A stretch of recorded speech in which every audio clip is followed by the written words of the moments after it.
দেশের রাজনীতিতে নতুন দল নিয়ে আসছে তরুণরা, এমন আলোচনা দীর্ঘদিন ধরেই। এবার বিষয়টি নিয়ে মুখ খুললেন বৈষম্য বিরোধী ছাত্র আন্দোলনের আহ্বায়ক হাসনাত আব্দুল্লাহ। আপনার চোখে নতুন বাংলাদেশ স্লোগানে আয়োজিত কর্মসূচির মাধ্যমে জনগণের মতামত গ্রহণ করে দল গঠনের প্রস্তুতি নিচ্ছে বৈষম্য বিরোধী ছাত্র আন্দোলন ও জাতীয় নাগরিক কমিটি। বুধবার রাজধানীর বাংলা মোটরের কার্যালয়ে আয়োজিত এক সংবাদ সম্মেলনে এই ঘোষণা দেওয়া হয়।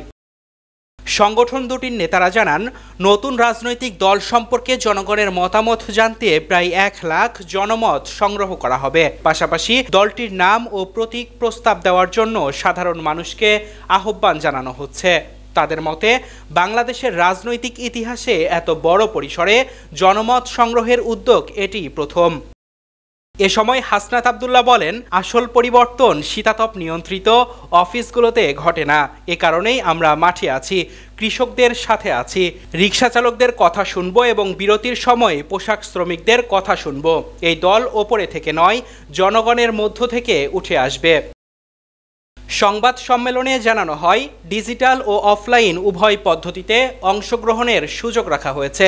যাদের ইন্টারনেট নেই তারা সরাসরি ফর্ম পূরণ করতে পারবেন। আর প্রযুক্তি সচেতন জনগোষ্ঠীর জন্য হোয়াটসঅ্যাপ ও সামাজিক যোগাযোগ মাধ্যমে ডিজিটাল ফর্ম পাঠানো হবে। Tarek Rahman, news now 24।